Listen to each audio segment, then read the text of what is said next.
Hello friends, 10th expert classes 0.3 में आपका स्वागत है। तो चलिए आज का सेशन में हम लोग साइंस के कुछ क्वेश्चन पढ़ने वाले हैं जो मिलता जुलता क्वेश्चन है। ठीक है, तो इसमें 3 क्वेश्चन मैं आप लोगों को बताऊंगा, जिसमें से 3 क्वेश्चन में से आप लोगों का जो है एक क्वेश्चन आने की संभावना है। ठीक है, उसके बाद ऑब्जेक्टिव बहुत ज़्यादा कर दिया तो कुछ क्वेश्चन उसमें छोड़ भी सकते हैं, लेकिन इन तीनों में से क्वेश्चन हमेशा रहता है।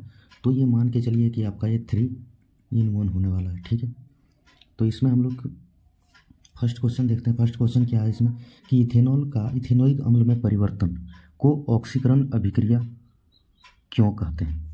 ठीक है, तो इसमें हम लोग ठीक है ये वाला इथेनोइक अम्ल में इथेनॉल की अपेक्षा एक ऑक्सीजन परमाणु अधिक और 2 हाइड्रोजन परमाणु कम होते हैं। ठीक है, तो इसमें हम लोग कैसे कम और अधिक का विवरण कर पाए, तो उसका कारण है कि इथेनॉल का हम लोग फार्मूला पहले देखते हैं। इथेनॉल का फार्मूला में क्या है, C2H5OH है, और इथेनोइक अम्ल जो है वो CH3COOH है। ठीक है, तो इसमें C2H5 यहाँ भी C 2 ठो है, यहाँ भी 2 ठो है, लेकिन यहाँ हाइड्रोजन 5 है, यहाँ हाइड्रोजन 3 है और एक 4 है। ठीक है, और यहाँ ऑक्सीजन 2 है, यहाँ ऑक्सीजन 1 है। तो इसीलिए बोला गया है कि इसमें जो है एक ऑक्सीजन परमाणु अधिक और 2 हाइड्रोजन परमाणु कम होते हैं। तो इसमें देखिए यहाँ 3 है, इसमें 5 है। ये एसिड में आता है कि COOH जो होता है ये एसिड का प्रकार्यात्मक समूह होता है, इसीलिए इसमें इस H को इसमें नहीं ऐड किया है। ठीक है, ये इथेनॉल का होता है, अपना अलग ग्रुप होता है, OH साथ में रहता है, ये हाइड्रोजन में आपका गिनती नहीं आएगा। तो इसमें ये खत्म यदि हो जाएगा इससे तो ये 3 में से 5 है अधिक, यानी 2 अधिक है, तो यहाँ कितना हो गया, हाइड्रोजन 2 का अधिक है और ऑक्सीजन भी 1 अधिक है। ठीक है, तो इस तरह हम लोग का फार्मूला देख के, इसमें फार्मूला यदि ध्यान में रहेगा तो इस तरह करके हम लोग इसको लिख सकते हैं। उसके बाद जब इसमें क्या बोला है कि ऑक्सीजन की वृद्धि और हाइड्रोजन की कमी वाली रासायनिक अभिक्रिया ऑक्सीकरण अभिक्रिया कहलाती है। बस इसमें और कुछ है नहीं। अब बोल दिया कि ऑक्सीजन जब वृद्धि होता है और हाइड्रोजन की कमी होता है तो इस प्रकार की रासायनिक अभिक्रिया को हम लोग क्या कहते हैं, ऑक्सीकरण अभिक्रिया कहते हैं। ठीक है, तो हो गया पहला नंबर आपका, इथेनॉल से इथेनोइक अम्ल हम लोग कैसे बनाते हैं। ठीक है, उसके बाद जब हम लोग इसमें देखेंगे कि इथिन से इथेनॉल किस प्रकार बनाया जाता है। अब यहाँ इथिन का फॉर्मूला आप लोगों को ध्यान में रहना चाहिए कि तुरंत हाँ ये CH2 डबल बॉन्ड CH2 होता है। यदि आप लोगों को इस तरह पता नहीं चल रहा है कि ये कहाँ से आया कैसे हुआ, तो इसका भी वीडियो हमने बना रखा है, आप वहाँ जाके उसका वीडियो देख सकते हैं। ठीक है, तो इसमें यहाँ क्या दिया, इथिन से इथेनॉल है, यहाँ इथेनॉल है तो C2H5OH होगा, ये CH2 डबल बॉन्ड CH2 होगा। इस तरह हम लोग जान गए। तो इसमें क्या होगा कि सल्फ्यूरिक अम्ल की जब उपस्थिति में एथिन को जल मिलाकर इथेनॉल प्राप्त किया जाता है।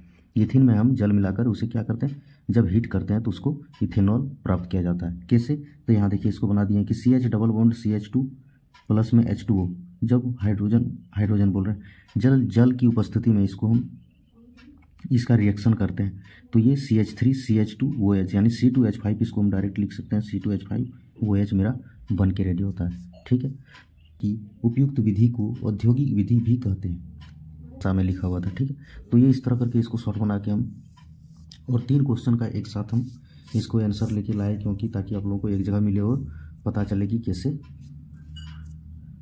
3 में से एक क्वेश्चन आ सकता है, इसीलिए आप लोग इसको ध्यान से देखिएगा। ठीक है, अब रहा तीसरी क्वेश्चन में क्या कि इथेनॉल को आप इथेनोइक अम्ल और इथिन में किस प्रकार, पहले 2 अभिक्रिया देखें कि इथेनॉल को इथेनोइक अम्ल में परिवर्तन करना, इथिन को इथेनॉल में परिवर्तित करना, और अब इथेनॉल को इथेनोइक अम्ल में परिवर्तित करेंगे और फिर उसे इथिन में परिवर्तित करेंगे। तो कैसे करेंगे, तो आप देखिए, जब इथेनॉल को क्षारीय KMnO4 विलयन की उपस्थिति में गर्म कर उसे ऑक्सीकृत कराया जाता है तो इथेनोइक अम्ल बनता है। अब इस इथेनॉल को कैसे हम KMnO4 की विलयन में मिलाकर उसे हीट करेंगे, उसका ऑक्सीकृत होगा, यानी H2O बाहर होगा। ठीक है, उसके बाद वह जो है क्या बन जाएगा, इथेनोइक अम्ल बन जाएगा। तो यहाँ देखिए आप लोग KMnO4 की उपस्थिति में इसको हीट किए हम।